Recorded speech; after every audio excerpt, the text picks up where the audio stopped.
Les projets d'infrastructures routières pleuvent en Côte d'Ivoire et ce n'est pas prêt de s'arrêter. Avec la réalisation de la route Odiéné frontalière entre le Mali et la Guinée, le projet de 231 km englobe un axe principal de 3,110 mètres de la chaussée 2x1, voire 3,50 mètres de la bretelle, 273 infrastructures hydrauliques, 3 ponts à poutres, des places de stationnement et un poste de péage, travaux de dégagement, de terrassement et de drainage et de signalisation pour assurer une circulation sécurisée. La route sera bientôt terminée et stimulera les activités socio-économiques du Denguélé et facilitera les échanges avec le Mali et la Guinée voisine avec une avancée de plus de 71,41%. La famille, les gens me demandent souvent pourquoi j'aime faire autant la promotion de la Côte d'Ivoire. Eh bien, sachez que si je parle autant de la Côte d'Ivoire, c'est parce que chez eux, ça se développe. C'est parce que chez eux, ils travaillent. Et moi, j'aime parler de ce qui est vrai. J'aime parler de la vérité. Regardez par exemple cette route où ce blogueur parle dans sa vidéo. Regardez vous-même comment la route est grande et spacieuse. Les amis, c'est tout ce que nous demandons. Les routes. Parce qu'on sait qu'avec les routes, ça fera en sorte que les gens puissent se déplacer facilement. Ceux même qui partent dans les villages pour acheter des denrées alimentaires auront cette possibilité-là de mieux circuler. Ça sera une bonne chose. Et la meilleure chose parmi tout ça, c'est que ça va éviter les accidents. Regardez vous-même en Côte d'Ivoire. Les routes ont 2 voies. Regardez vous-même. Ici, là, chez nous, par contre, on a des accidents tout le temps. Et tout cela, pourquoi? Parce qu'il n'y a pas les routes. Et ce qui est choquant, c'est que tout le temps, on s'endette. Tout le temps, on vote les budgets. Mais les gens préfèrent prendre cet argent-là pour manger. Les gens préfèrent prendre ça pour manger. Est-ce que c'est bien, les amis? Est-ce que c'est bien? Et les gens viendront nous dire que pourquoi on parle de la Côte d'Ivoire, pourquoi on fait la promotion de ce qui se passe chez eux. Sachez que si on parle comme ça, c'est parce qu'on va attirer l'attention de ceux-là même qui sont chargés d'améliorer nos conditions de vie dans notre pays. C'est la raison pour laquelle on parle de ce pays-là. Parce que dans la vie, il faut toujours avoir une référence. Il faut toujours avoir quelqu'un sur qui tu vas te comparer pour pouvoir t'améliorer.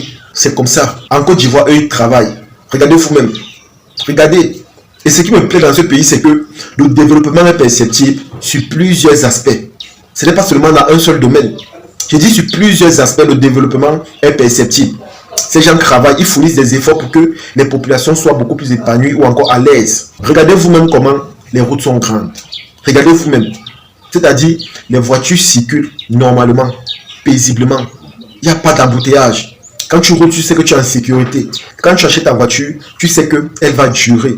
Parce que l'état des routes est convenable. Et c'est la raison pour laquelle, moi, je comprends pourquoi les Ivoiriens achètent beaucoup de voitures. Je comprends pourquoi ils ont beaucoup de voitures, des belles voitures. Tu vas voir un jeune qui a une belle voiture, une jeune femme qui a une belle voiture. C'est parce que même les routes sont bonnes. Elles savent que quand elles achètent des voitures comme ça, elles vont rouler sur les endroits où les routes sont bien construites. Et c'est comme ça que les voitures vont durer. Mais ici, là, chez nous, tu vas acheter une voiture. Ça ne va même pas faire 3 ans. Tout ça, pourquoi? Parce que l'état des routes ont déjà détruit ça.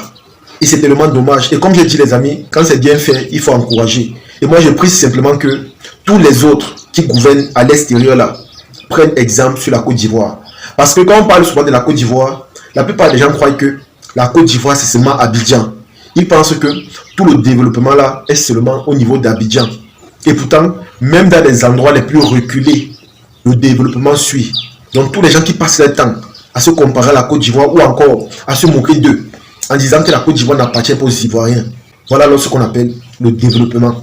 Et vous savez que le fait d'avoir des routes accessibles aux populations facilite les échanges et les déplacements. Ici là chez nous par exemple, vous allez voir que tout le temps les produits alimentaires sur le marché varient. Les prix varient tout le temps sur les produits alimentaires dans nos marchés. Tout ça pourquoi? Parce que en saison sèche, les routes sont un peu accessibles. Parce qu'il faut le dire, toutes les routes ne sont pas goudronnées. Donc en saison sèche, c'est un peu accessible. On va dire que certaines denrées alimentaires sont un peu moins chères.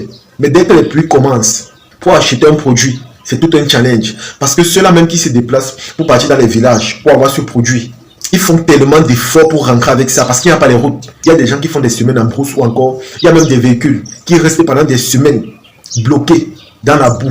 Tout ça à cause de quoi? De l'état des routes.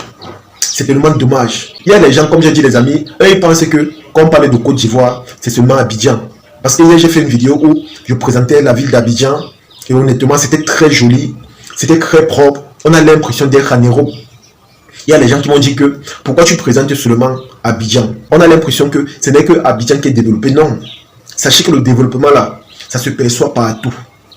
Parce que les Ivoiriens travaillent.